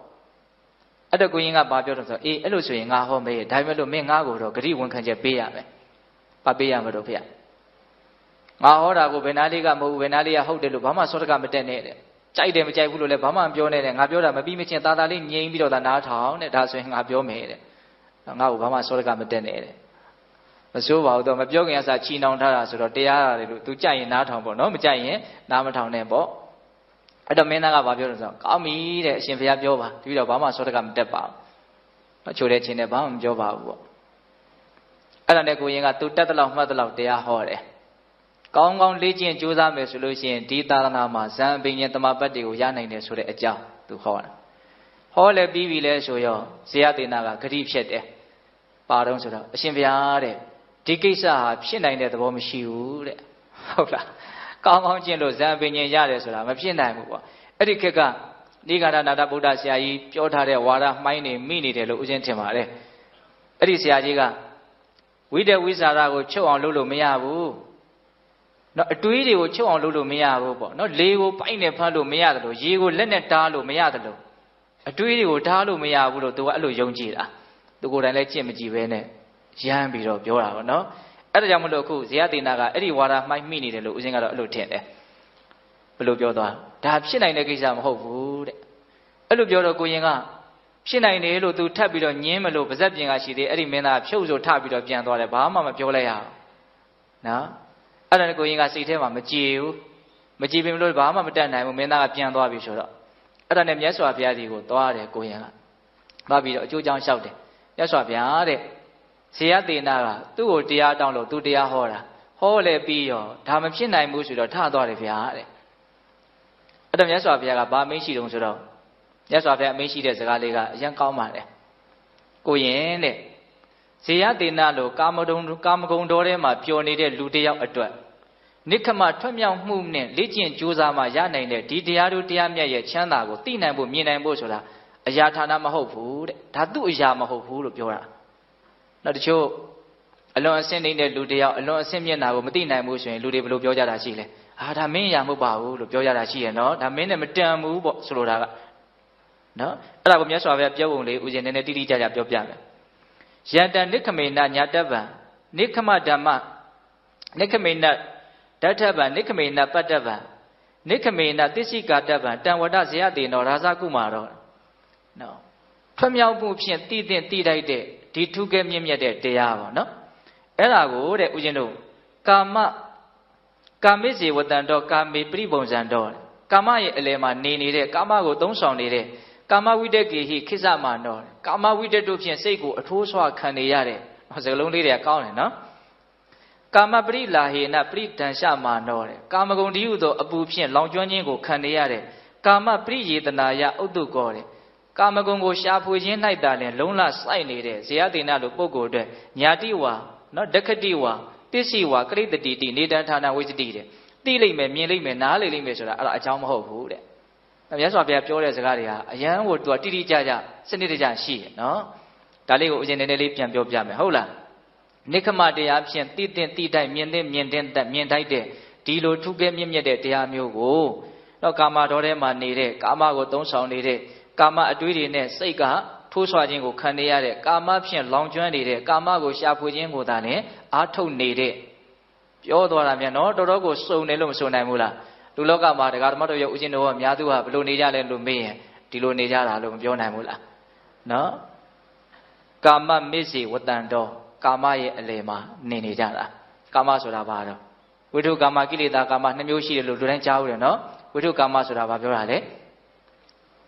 ဲနော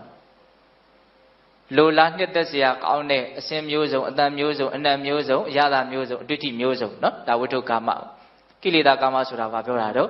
့အဲ့ဒီဝိထုကာမမျိုးစုံကိုနှစ်သက်လိုလားတတ်တဲ့လောဘဓာတ်ကိုကိလေသာကာမလို့အဓိကပြောတာပေါ့နော်အဲ့တော့ဒကာဓမ္မတို့ဦးဇင်းတို့တွေကဘယ်ရဲ့အလယ်မှာနေနေတာလဲလို့မေးရင်အဲ့ဒီကာမရဲ့အလယ်မှာနေနေတာနော်ကာမမစ္စေဝတ္တံတော်ကာမရဲ့အလယ်မှာနေနေတာကာမေပရိပုံဇံတော်တဲ့ကာမရဲ့အလယ်မှာနေပြီးတော့ကာမကိုမသုံးဆောင်ဘဲနဲ့နေတာလည်းမဟုတ်ကာမကိုသုံးဆောင်ပြီးတော့နေနေတာဟုတ်လားပြီးတော့ပါတော့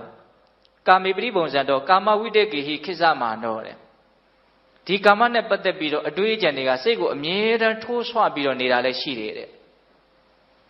ကိုယ့်ကိုစဉ်းစားနော်ပြီးတော့ဗာပြောတော့ကာမပရိလာဟေနပရိဒံရှမာနောဒီကာမကြောင့်ဖြစ်တဲ့စိတ်အပူဓာတ်အလောင်ဓာတ်တွေဟာစိတ်ကိုလောင်မြိုက်နေတာလည်းရှိတယ်တဲ့စိတ်ညစ်စရာတွေရောနော်တက်မဲ့တာတွေရောအမျိုးမျိုးဒီစိတ်ကိုကာမနဲ့ပတ်သက်ပြီးတော့လောင်ကျွမ်းမှုမရှိဘူးလားရှိရနော်အဲ့ဒီလိုလောင်ကျွမ်းမှုရှိနေလို့ကာမကိုမရှာဖွေဘဲနဲ့ငြိမ်းငြိမ်းချမ်းချမ်းနေမလားဆိုတော့အဲ့လိုလည်းမဟုတ်ဘူးကာမပရိယေတနာယဥတ္တုကောတဲ့ဒီကာမနဲ့ပြည့်စုံအောင်ရှာဖွေတဲ့ကိစ္စကိုပဲအချိန်နဲ့အမျှမလုပ်နေတော့လုံလာဆိုင်နေတယ်တဲ့နော်ဒီလိုမျိုးကာမတော်ထဲမှာပျော်နေတဲ့လူတယောက်အတွက်နိခမတရားဖြင့်သိတဲ့ဒီတရားမျိုးကိုသိနိုင်တယ်မြင်နိုင်တယ်နားလည်နိုင်တယ်ဆိုတာအဲ့ဒါအကြောင်းမဟုတ်ဘူးလို့ပြောတာအဲ့လိုဆိုဦးသိန်းရဲ့တပည့်တို့လောကီဘုံသားတွေနဲ့ဒီတရားကိုမသိနိုင်တော့ဘူးလားလို့မေးတရားတော့ရှိရဲ့နော်ဟုတ်လားအခုလိုမျိုးနှစ်ခုတို့ကောင်းမှုတွေနဲ့ပျော်မွေ့နေတယ်ဆိုတာဒါဘာလို့နေတာလဲလို့မေးရင်ဘယ်လိုပြောတော့နိခမတရားနဲ့ပျော်နေတာလို့ဆိုနိုင်တယ်နော်နိခမဆိုတာရဲ့နယ်ပယ်ကအရန်ကျေပြန့်တယ်အတူချုပ်ပြောရရင်ကုသိုလ်ကောင်းမှုအလုံးဟာနိခမပဲအကုသိုလ်ကထွတ်မြောက်နိုင်တာပေါ့နိခမရဲ့လူရင်းအဓိပ္ပာယ်ကထွတ်မြောက်ခြင်းလို့အဓိပ္ပာယ်ရတာတော့ပေတရုသိပါတယ်ဟုတ်လားအကုသိုလ်ကနေထွတ်မြောက်အပူကနေအေးဘက်ကိုကူးတယ်ကြိုးစားတယ်ဒီဘက်ကိုစိတ်ဝင်စားတယ်ဒါဘာလို့တာတော့နိခမအဲ့လိုဆိုလို့ရှိရင်အဲ့ဒီအခိုက်အတန့်မှာကိုကြိုးစားအထုတ်မယ်ဆိုလို့ရှိရင်ဒီထုကဲမြင့်မြတ်တဲ့တရားတွေကိုမသိနိုင်မရနိုင်ဘူးလားရှားနိုင်တယ်သို့တော့ကာမတော်ထဲမှာပျော်နေရတန်းလန်းနဲ့တော့ဒီထုကဲမြင့်မြတ်တဲ့သူတော်ကောင်းတရားကိုသိနိုင်မြင်နိုင်ဖို့အကြောင်းမရှိဘူးတဲ့အဲ့ဒါလိုမြတ်စွာဘုရားအမိန့်ရှိပြီးတော့ဥပမာနှစ်ချက်အဲ့ဒီဇေယသေနာကိုအကြောင်းပြုပြီးတော့အဲ့ဒီအရှိရဝတ္တတာမဏေကိုမြတ်စွာဘုရားဟောတယ် အဲ့ဒီဥမာလေးနှစ်ချက်ကဦးဇင်းတို့အယံမှတ်သားတဲ့အကောင်းတယ်။ဘာပြောလဲဆိုတော့ကိုရင်တဲ့ဒီလောကကြီးမှာဆင်းလိမ္မာမြင်းလိမ္မာတွေဆိုတာရှိတယ်တဲ့နော်နှစ်ပေါင်းများစွာကျွမ်းကျင်တဲ့ဆရာသမားကသင်ထားလို့အလွန်လိမ္မာတဲ့ဆင်းတွေအလွန်လိမ္မာတဲ့မြင်းတွေမရှိဘူးလားရှိရနော်အဲ့ဒီဆင်းလိမ္မာမြင်းလိမ္မာတွေကလုတ်ပြတဲ့ထူးခြားအံ့ဩဖွယ်ရာမျိုးတွေကိုဆင်ရိုင်းမြင်းရိုင်းတွေဟာလုတ်ပြနိုင်သလားတဲ့ပြနိုင်မှာမလားဘယ်ပြနိုင်မလို့နော်ဘာသင်ကြားမှုမှမရှိတဲ့တာမန်ဆင်တွေမြင်းတွေဟာအနှစ်နှစ်လလသင်ကြားထားတဲ့ဆင်လိမ္မာမြင်းလိမ္မာတွေလုတ်ပြတဲ့ပြကွက်မျိုးတွေကိုသူတို့လုတ်ပြတတ်စရာအကြောင်းရှိကိုမရှိဘူးဟုတ်တယ်မဟုတ်လားအဲ့ဒီဥမာကအယံမှထိရောက်တယ်လို့ဦးဇင်းထင်တယ်ဟုတ်လားသူတော်ကောင်းတရားကိုသိလို့ချမ်းသာဒုက္ခကိုရတယ်ဆိုတာကိုယ့်ရဲ့စိတ်ကိုလိမ္မာခြင်းကြည့်အောင်အထက်ထက်လေ့ကျင့်ထားလို့ဒါနဲ့အဲ့ဒီအကျိုးရလဒ်ကထွက်လာတာနော်ကိုယ်စိတ်ကိုလိမ္မာခြင်းကြည့်အောင်ဘာလေ့ကျင့်မှုမှမရှိဘူးဆိုလို့ရှိရင်အဲ့ဒီပုဂ္ဂိုလ်ရတဲ့ချမ်းသာမျိုးကိုရနိုင်ကြကြောင်းမရှိဘူးဆိုလိုတာကအာထုတ်ထားလို့သိရမြင်ရတဲ့ပုဂ္ဂိုလ်ရဲ့အသိဉာဏ်မျိုးကိုအာထုတ်မထားတဲ့ပုဂ္ဂိုလ်ဟာသိနိုင်မြင်နိုင်ကြကြောင်းမရှိဘူးအာထုတ်ထားလို့စိတ်နှလုံးငြိမ်းအေးနေတဲ့ချမ်းသာနေတဲ့ပုဂ္ဂိုလ်ရဲ့ခံစားမှုမျိုးကိုအာမထုတ်တဲ့ပုဂ္ဂိုလ်တွေရနိုင်ကြကြောင်းမရှိဘူးအဲ့ဒီဥမာကိုဦးဇင်းတို့ရှင်းရှင်းလင်းလင်းနားလည်ဖို့လိုတယ်ဟုတ်လားဆင်လိမ္မာမြင်းလိမ္မာတွေလုတ်ပြတဲ့ပြကွက်မျိုးကိုဆင်ရိုင်းမြင်းရိုင်းတွေဘလို့မှလုတ်တက်เสียအကြောင်းမရှိဘူးနော်ဒါကြောင့်ပိဿပေါင်းတော်ကောင်းတို့လိမ္မာရင်ကြီးတယ်ဆိုတာကလည်းပဲအထက်ထက်လေ့ကျင့်မှုကြောင့်ဖြစ်လာတဲ့အကျိုးရလဒ်လို့မဆိုနိုင်ဘူးလားအထက်ထက်လေ့ကျင့်ရတာပဲလေရှင်လုံးလေးတွေတော့ပြီးတော့ပြပြီးတော့နော်ဇီဝရှာကြတဲ့လူတွေဘဝမှာထင်ရှားကြော်ကြားမှုကိုရှာကြတဲ့လူတွေလူသားမနေလုံးမပြနိုင်တဲ့ပြကွက်မျိုးတွေကိုလုံးပြနိုင်တဲ့လူတွေဟာသူတို့ဘဝမှာအဲ့ဒီအလုံးနဲ့ပဲဘဝတစ်ခုလုံးယဉ်နှီးမြှုပ်နှံပြီးတော့လေ့ကျင့်ထားကြလို့သာလဲအယံစမ်းကြဲတဲ့လူတွေမလုံနိုင်တဲ့ပြကွက်မျိုးကိုပြနိုင်တာဟုတ်တယ်မဟုတ်လားကျွတ်တို့အဲ့ဒါမျိုးဘာမှလေ့ကျင့်မထားတဲ့လူကကြည်ရင်နဲ့အံ့ဩနေရတာရှိပဲကိုယ်ကနေထလို့ဆိုလို့ရှိရင်ဘာမှဒါကိုလုံနိုင်ကြကြောင်းမရှိဘူးနော်အဲ့ဒါလိုပဲသူတော်ကောင်းတရားဆိုတာဘာလို့ဖို့လိုအပ်တယ်ဆိုတာကိုဒီဥပမာရသိနိုင်တယ်လေ့ကျင့်ဖို့လိုအပ်တယ်ဆိုတာအဲ့ဒါမလေ့ကျင့်ပဲနဲ့ဒီကိစ္စမှာမကျွမ်းကျင်နိုင်ဘူးဒါကြောင့်လေ့ကျင့်ရမှာပဲနော်အဲ့ဒီလေ့ကျင့်မှုကိုဦးဇင်းတို့စင်စမပြတ်လုံနိုင်ဖို့အတွက်အဓိကအရေးကြီးတဲ့တွန်းအားကဘာလဲလို့မေးရင်တရားတရားပဲယုံကြည်မှုနဲ့သွားရမှာနော်ယုံကြည်မှုထက်တန်ရင်ထက်တန်တဲ့လောက်ကိုလုပ်နေတဲ့လုပ်ငန်းစဉ်ဟာရက်တက်မသွားဘူးပေါ့ယုံကြည်မှုမထက်တန်ရင်တော့မြန်မြန်ရက်တက်သွားမှာပဲနော်ယုံကြည်မှုခါပြတ်သွားတာနဲ့လေ့ကျင့်မှုကလည်းရက်ပြီးသားပဲလေ့ကျင့်မှုရက်တာနဲ့အကျိုးရလဒ်ကလည်းဘာမှမျှော်မှန်းလို့ဖြစ်မှာမဟုတ်ဘူးဟုတ်ရဲ့လားဒါကြောင့်မြတ်စွာဘုရားဒီပေးတဲ့နံပါတ်1ဥမာလေးကိုစွဲသိခြင်းနဲ့နော်ဆင်လိမ္မာမြင်းလိမ္မာတွေလုတ်ပြတဲ့ပြကွက်မျိုးကိုဆင်ရိုင်းမြင်းရဲတွေလုတ်ပြတဲ့အကြောင်းမရှိဘူးတဲ့ဒါကြောင့်ကာမတော်ထဲမှာပျော်နေတဲ့လူတယောက်အနေနဲ့နိက္ခမတရားဖြစ်တာသိတဲ့ဒီထူးကဲမြင့်မြတ်တဲ့တရားကိုသိနိုင်စရာအကြောင်းမရှိဘူးလို့ပြောတာဒါဥမာတစ်ခုပေါ့နော်နောက်ထပ်ဥမာတစ်ခုကဘာပေးလဲဆိုတော့တငယ်ချင်း2ယောက်တဲ့အတူတူလက်ပင်ဖက်ပြီးတော့ကြီးလာတဲ့တငယ်ချင်း2ယောက်ဒီနေ့ရုပ်ပြင်ဘက်ကိုလမ်းလျှောက်ပြီးတော့ထွက်လာကြရင်းနဲ့လမ်းလျှောက်ပြီးတော့ဦးဇင်းတို့ထွက်လာကြရင်းနဲ့အလွန်မြင့်မားတဲ့တောင်ကြီးကိုသူတို့တွေ့တယ်ဒီတောင်ကြီးကအခုမှတွေ့ရတာတော့မဟုတ်ပါဘူးသူတို့မြို့မှာမလှမကတ်မှာဒီတောင်ကြီးရှိနေမှာပဲလေအဲ့ဒီနေ့ကျမှစိတ်ကူးပေါက်ပြီးတော့အဲ့ဒီတောင်ခြေရောက်သွားတော့တယောက်တော့တကယ်ချင်းကလာကွာတို့2ယောက်ဒီတောင်ထိပ်ကြီးပေါ်တက်ကြည့်ရအောင်တောင်ပေါ်မှာဘာမှရှိမလဲပေါ့အဲ့လိုပြောတဲ့အခါကျတော့တကယ်ချင်းကငါမတက်ချင်ဘူးအဲ့လိုဆိုရင်မင်းနေရကွာဆိုပြီးတော့အဲ့ဒီတယောက်ကတောင်ပေါ်ကိုတက်သွားတယ်အဲ့ဒါတောင်ထိပ်လေရောက်ပြီလဲဆိုရော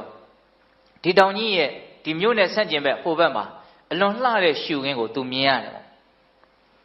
စံကြောင်ကလေးနဲ့တောအုပ်ကလေးနဲ့မြင့်တဲ့နေရာကနေပြီးတော့အဝေးကြီးကိုလှမ်းမြင်ရတယ်ဆိုရင်ရှုခင်းကအလိုလိုကိုဘာဖြစ်သွားတော့လှသွားတာပေါ့နော်အဝေးကြီးကိုမြင်ရလေလေဦးဇင်းစိတ်ထဲမှာတော့လှလေလေလို့ထင်တယ်ဒါကြောင့်ရှုခင်းတွေကိုလည်းဦးဇင်းသဘောကျတယ်ရှုခင်းတွေမှာမှတာမန်အနီးဝန်းကျင်မှာရှိတဲ့ပန်းမွန်လေးတွေဗာလေးတွေအခြေချပြတဲ့ရှုခင်းမျိုးထက်မျက်စိတဆုံးသွားကျင်တော့သွားလို့ရတဲ့စိတ်ကိုအဝေးကြီးတွေလွှတ်လို့ရတဲ့ရှုခင်းမျိုးဆိုပိုကြိုက်တယ်နော်ပင်လယ်ပြင်ကြီးကိုရိုက်ထားတယ်တကယ်မှအဝေးကြီးရောက်သွားတယ်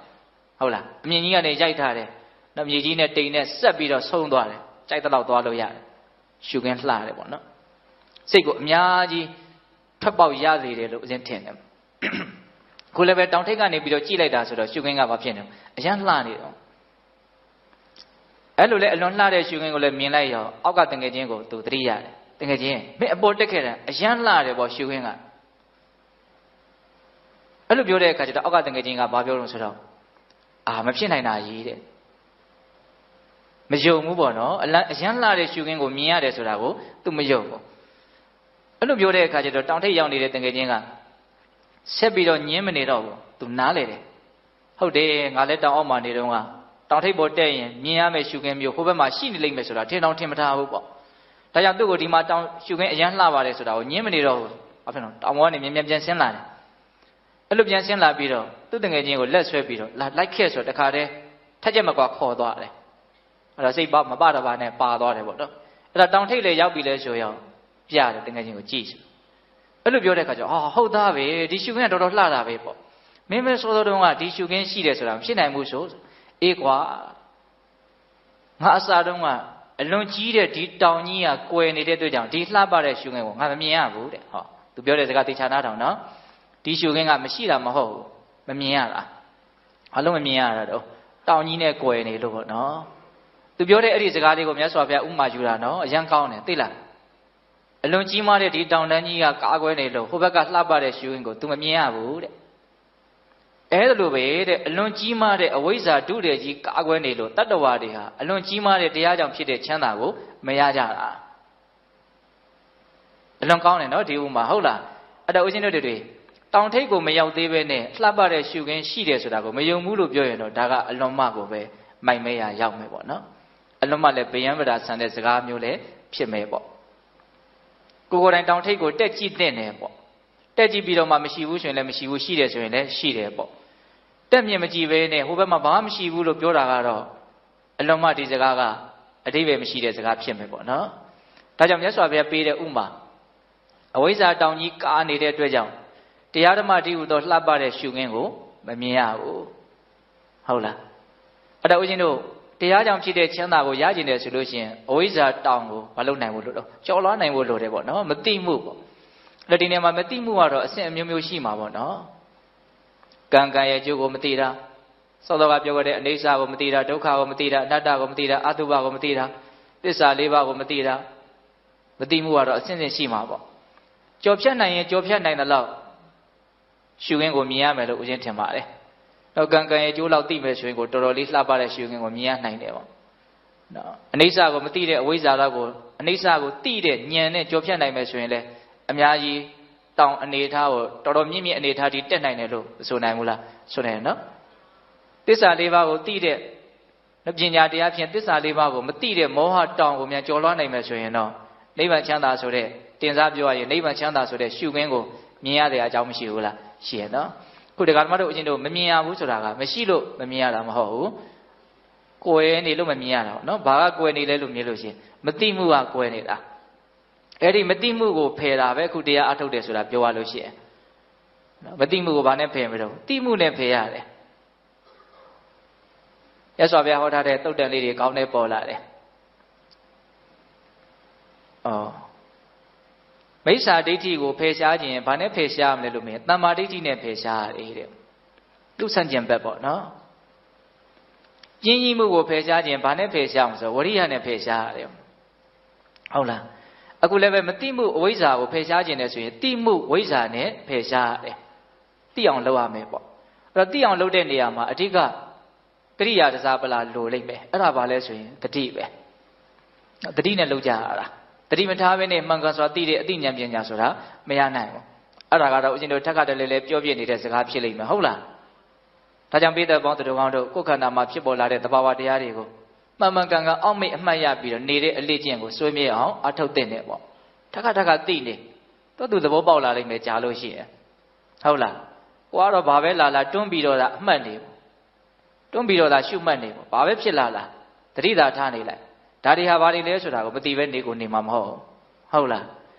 ဒါကြောင့်အဝိဇ္ဇာတိဟုသောတောင်းကိုကျော်လွှားနိုင်ခြင်းနဲ့ဆိုရင်ဝိဇ္ဇာဆိုတဲ့အသိဉာဏ်ပညာနဲ့ပဲကျော်လွှားရမှာအဲ့ဒီဝိဇ္ဇာဆိုတဲ့အသိဉာဏ်ပညာကိုရခြင်းနဲ့ဆိုရင်ဘာလို့ရမလို့တတိထားရမယ်တတိရှိရမယ်နော်အဲ့ဒါဒီမှာပြောခြင်းတဲ့ဥမာကအဲ့ဒါပါပဲအဝိဇ္ဇာဆိုတဲ့တောင်းကြီးကကွယ်နေတဲ့အတွက်ကြောင့်တရားဓမ္မကြောင့်ဖြစ်ပေါ်လာတဲ့ချမ်းသာဒုက္ခဆိုတဲ့ရှုခင်းကိုဦးဇင်းတို့တွေမမြင်ရဘူးဟုတ်လားဒါတကယ်ချင်းနှစ်ယောက်ပြောတဲ့စကားပေါ့နော်အဲ့ဒါကိုမြတ်စွာဘုရားဥမာပေးပြီးတော့ကိုရင်တဲ့အဲ့ဒီဇေယသေနလို့ကာမဂုဏ်တော်ထဲမှာပျော်နေတဲ့လူတစ်ယောက်အတွက် လွတ်မြောက်မှုထွက်မြောက်မှုနဲ့သာသိနိုင်တဲ့ဒီထုကဲမြင့်မြတ်တဲ့တရားကိုသိနိုင်ကြကြောင်းမရှိဘူးသိကျင်တယ်ဆိုရင်တော့ထွက်မြောက်ဖို့လိုအပ်တယ်ပေါ့လေ့ကျင့်ဖို့လိုအပ်တယ်လှုပ်ဖို့လိုအပ်တယ်လို့ဒါကိုပြောတာတော့ဟုတ်လားအဲ့ဒါဥမာဘယ်နှချက်ပေးတာတော့နှစ်ချက်ပေးတာနော်စင်လိမ်မာမြင်းလိမ်မာတွေလုတ်ပြတဲ့လုတ်ကွက်မျိုးကိုစင်ရိုင်းမြင်းနေလုတ်ပြနိုင်ကြကြောင်းမရှိဘူးတောင်ထိပ်ပေါ်မှာရောက်နေတဲ့လူတွေမြင်ရတဲ့မြင်ကွင်းမျိုးကိုတောင်အောက်မှာရက်နေတဲ့လူတွေမြင်ရတဲ့အကြောင်းမရှိဘူးဒါပဲလေဟုတ်လားအဲ့တော့လိမ်မာရင်ကြီးတဲ့ပြကွက်မျိုးကိုပြနိုင်ခြင်းနဲ့ဆိုရင်လေ့ကျင့်ဖို့လိုအပ်တယ်ပေါ့တောင်ထိပ်မှာရောက်နေတဲ့လူတွေမြင်ရတဲ့မြင်ကွင်းမျိုးကိုမြင်ခြင်းနဲ့ဆိုရင်တောင်ထိပ်ကိုတက်နိုင်ဖို့လိုအပ်တယ်ပေါ့အဲ့ဒါမြတ်စွာဘုရားဘာပြောလဲဆိုတော့ကိုရင်တဲ့တကယ်လို့သာဒီဥပမာနှစ်ချက်ကိုဇေယသေနကိုမင်းပြောနိုင်မယ်ဆိုရင်ဇေယသေနကမင်းကိုအယံကြည်ညိုလိုက်မယ်အဲ့ဒီအယံကြည်ညိုတယ်ဆိုရင်အဲ့ဒါအံ့ဩစရာမရှိဘူးတဲ့ဟောအတိအကျပြောတာနော်မြတ်စွာဘုရားကဒီဥမာနှစ်ချက်ကိုပြောလိုက်ရင်ဇေယသေနကမင်းကိုအယံကိုကြည်ညိုသွားလိမ့်မယ်တဲ့အဲ့လိုကြည်ညိုခြင်းဟာအံ့ဩစရာမရှိဘူးတဲ့ဘာလို့ဆိုကြည်ညိုထိုက်လို့ကိုကြည်ညိုသွားတယ်ဆိုတဲ့အဓိပ္ပာယ်ပေါ့နော်အဲ့လိုမျိုးပြောတဲ့အခါကျတော့ကိုရင်ကမြတ်စွာဘုရားတဲ့မြတ်စွာဘုရားရဲ့ဉာဏ်ထဲမှာဒီဥပမာနှစ်ချက်ပေါ်လာတယ်လို့မျိုးတပည့်တော်ရဲ့ဉာဏ်ထဲမှာဘယ်လိုလုပ်ပြီးတော့ဒီဥပမာနှစ်ချက်ကပေါ်လာနိုင်ပါမလဲတဲ့ဟုတ်တယ်ဒါမြတ်စွာဘုရားရဲ့ဉာဏ်တော်ကြောင့်ဦးဇင်းတို့တွေပြောနိုင်တာနားထောင်ခွင့်ရအလွန်မှကိုပဲအံဝင်ခွင့်ကြတဲ့ဥပမာနှစ်ခုလို့မဆိုနိုင်ဘူးလား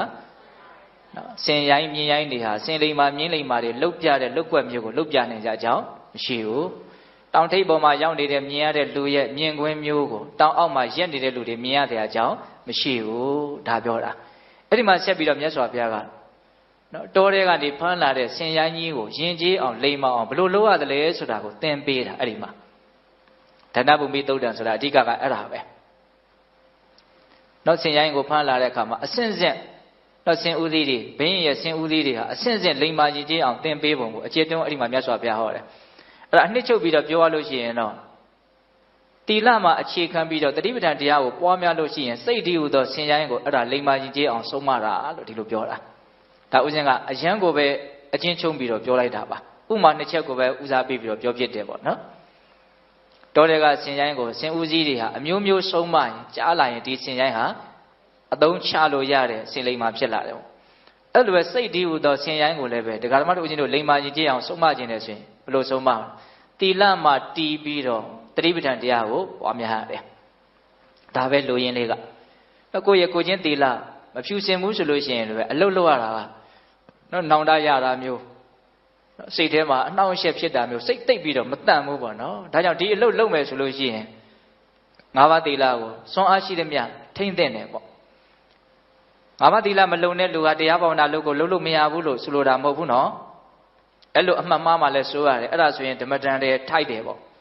့ဆိုလိုတာကဖြူစင်ဖို့တော့ကြိုးစားရမယ်ကြိုးစားရင်းနဲ့ပဲသွားရမယ်မဖြူစင်ဘူးလွန်ကျူးမိတယ်ဆိုလို့ရှိရင်ဘာလုပ်ရမလဲတော့ငါနောက်ကိုဒါမျိုးမလုပ်ဘူးလို့စောင့်စည်းမယ်နောက်မှစောင့်စည်းမယ်ဆိုတဲ့စိတ်နဲ့သူတော်ကောင်းတရားကိုဆက်ပြီးတော့ကြိုးစားရမယ်ငါမတိလမလုံလို့ရှိရင်တရားအထုတ်လို့မရဘူးလို့ဆိုလိုတာမဟုတ်ဘူးနော်ဒါကိုတော့ဦးဇင်းတို့တိတိကျကျပြောခြင်းပါတယ်ဟုတ်လားတကယ်တမ်း၅ပါးသီလကိုယာနုမိအာမခံချက်ရှိလုံသွားဖို့ဆိုတာကသောတပတ္တိမဲ့ညာပူညာရမှလုံနိုင်တာပါဒါကြောင့်မြတ်စွာဘုရားတတိပဋ္ဌာန်တန်ရုပ်ထဲမှာ၅ပါးသီလကိုလုံကျင်တယ်ဆိုလို့ရှိရင်တတိပဋ္ဌာန်တရားကိုပွားများရမယ်လို့အဲ့လိုဟောတယ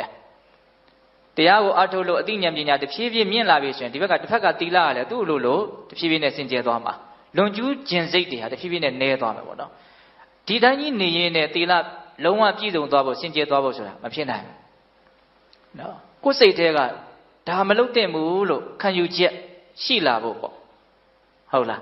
းဒါကြောင့်မလို့ဦးဇင်းတို့သီလဖြင့်ပညာကိုဆေးကြောရာဤပညာဖြင့်သီလကိုဆေးကြောရာဤနော်လက်တစ်ဖက်ဖြင့်လက်တစ်ဖက်ကိုဆေးကြောတကဲ့သို့၎င်းခြေတစ်ဖက်ဖြင့်ခြေတစ်ဖက်ကိုဆေးကြောတကဲ့သို့၎င်းလို့ရသော်ဘုရားပေးတဲ့ဥမာအရန်ကောင်းတယ်နော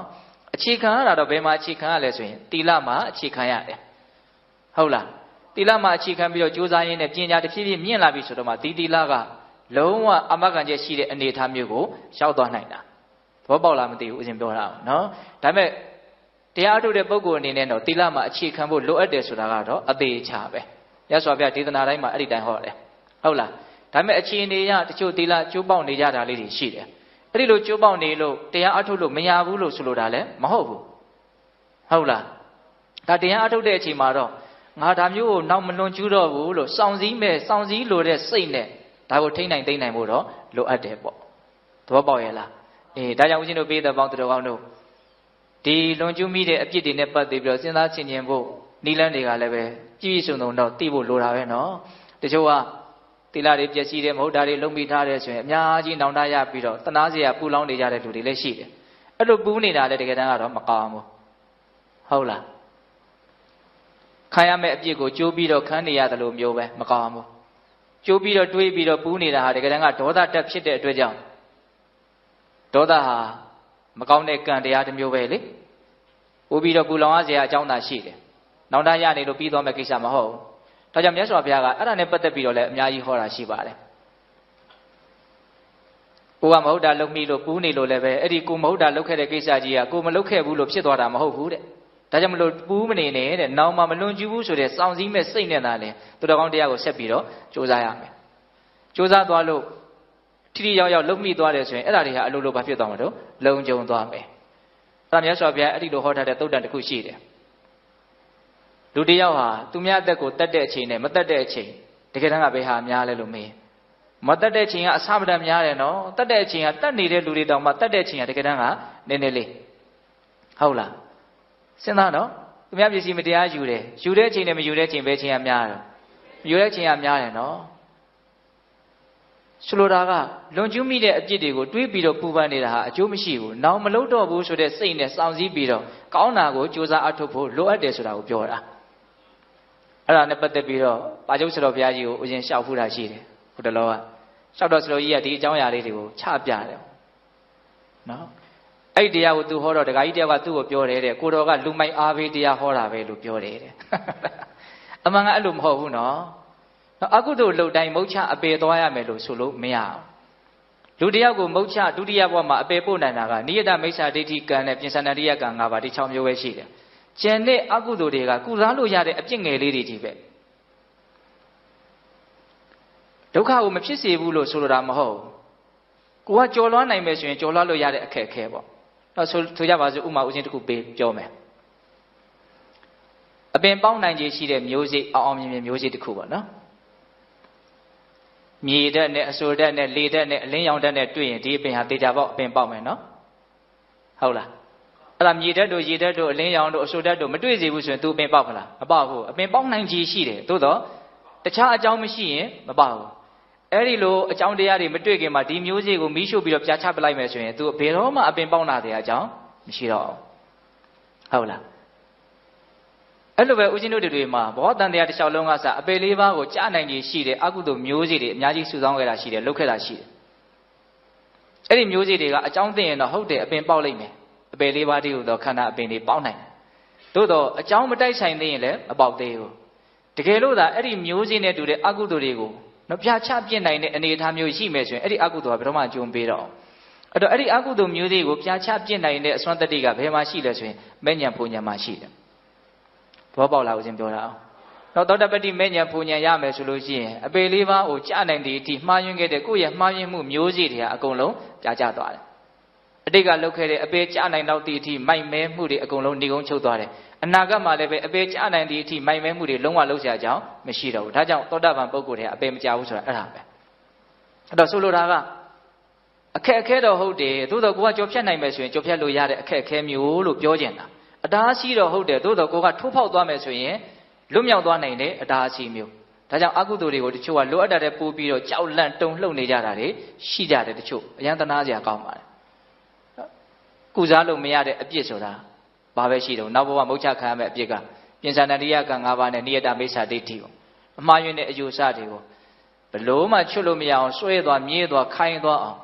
နော်ယူဆထားတဲ့ပုံကိုယ်တွေကိုဘာခေါ်တော့နိယတမိစ္ဆာဒိဋ္ဌိလို့ခေါ်တာအဲ့လောက်မိုက်မဲတဲ့လူတွေကလူလောကကြီးမှာအလွန်အလွန်ကိုရှားပါတယ်နော်ဒါကြောင့်ပေးတဲ့ပေါင်းတော်ကောင်းတို့ကိုယ့်ရဲ့စိတ်ကိုဖြူရှင်တန်ရှင်းအောင်ဆုံးမတဲ့နေရာမှာမြတ်စွာဘုရားကဒီဒေသနာမှာသီလကိုအခြေခံပြီးတော့တတိပဋ္ဌာန်ကိုပွားရမယ်လို့ဒီလိုပြောတာဟာသီလကိုအခြေခံရမယ်ဆိုတာလေးနဲ့ပတ်သက်ပြီးတော့စကားတွေကအများကြီးဘေးကိုထွက်ကုန်ပြီဟုတ်လားအဲ့ဒါဦးဇင်းတို့ပြောနေတာကဘာလဲနော်စိတ်ဟာဆင်ရိုင်းနဲ့တူတယ်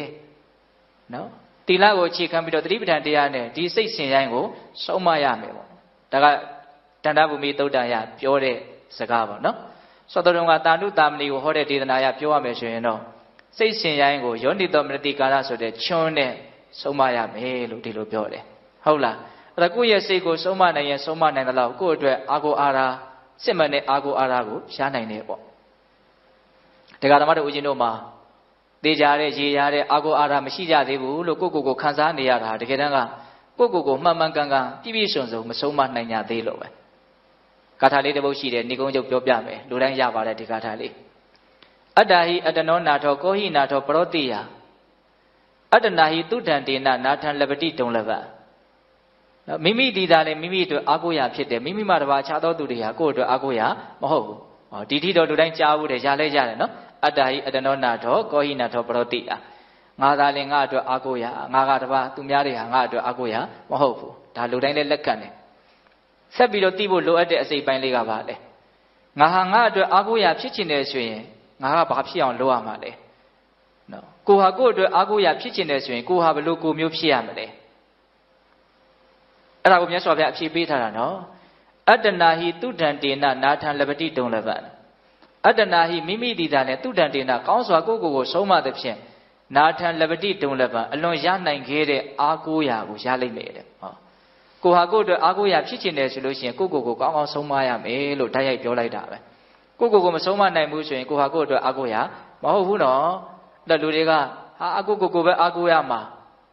ဟုတ်ပါတယ်မှန်ပါတယ်တတိတေတာပဲသူတို့မှန်ထားတယ်နားလည်ထားတယ်နော်ကိုအာကိုရမှာဘယ်လိုရည်ရွယ်ချက်နဲ့ပြောနေတာလဲတော့မသိဘူးနော်ကိုပဲအာကိုရမှာကိုအာကိုရဘယ်လိုကိုအတွက်အာကိုရဖြစ်မလဲဆိုတာမေးလိုက်ရင်တော့တိတိကျကျပြည့်ပြည့်စုံစုံပြောတတ်ဖို့မလွယ်တော့ပြန်ဘူးနော်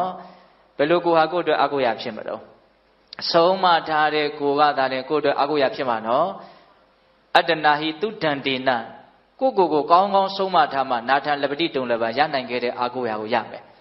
နောက်မှရှိရင်တော့တာမန်အပေါ်ရအာကိုရလောက်ပဲရမယ်ပေါ့ဟုတ်လားဒါကြောင့်ပိဿပေါင်းသူတော်ကောင်းတို့ကိုယ်စိတ်ကိုဆုံးမဖို့ဆိုတာအလွန်ရေးပါတဲ့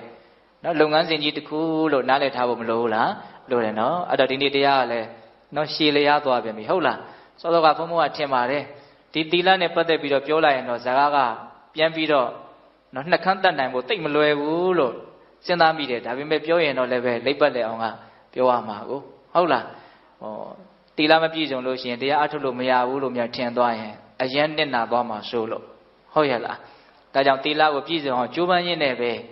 သူတော်ကောင်းတရားကိုကြိုးစားကြရမှာသူတော်ကောင်းတရားကိုသိရင်သိတယ်လို့ကိုချင်းသီလဟာတစ်ဖက်ကဘာဖြစ်သွားမလို့စင်ကြယ်သွားမယ်အဲ့ဒီအကြောင်းအရာကိုသွားပြီးတော့ကြိုက်မိတဲ့အတွက်ကြောင့်တရားစကားကရှည်လျားသွားတာနော်တော့ဒီနေ့ပြောလိုက်တဲ့စိတ်ဆိုသည်မှာအပိုင်း3ဟုတ်လားစိတ်ဆိုတာဘာနဲ့တူတော့ရှင်ရိုင်းများနဲ့တူတယ်ဒီစိတ်တည်းဟူသောရှင်ရိုင်းကိုနော်လိမ္မာအောင်ဆုံးမဖို့အတွက်လက်နက်ကတော့လိုအပ်တာအမှန်ပဲအဲ့ဒီလက်နက်ကဘာလဲယောနိသောမနတိကာရယောနိသောမနတိကာရဘယ်နှမျိုးပြောတော့5မျိုးကံကံရဲ့အကျိုးကိုစဉ်းစားဆင်ခြင်နိုင်တဲ့အခြေခံယောနိသောမနတိကာရ1မျိုးအိဋ္ဌဒုက္ခအနတ္တအတုပကိုသိမြင်နားလည်ပြီးတော့စဉ်းစားဆင်ခြင်နိုင်တဲ့အစစ်မြင့်ယောနိသောမနတိကာရ5မျိုး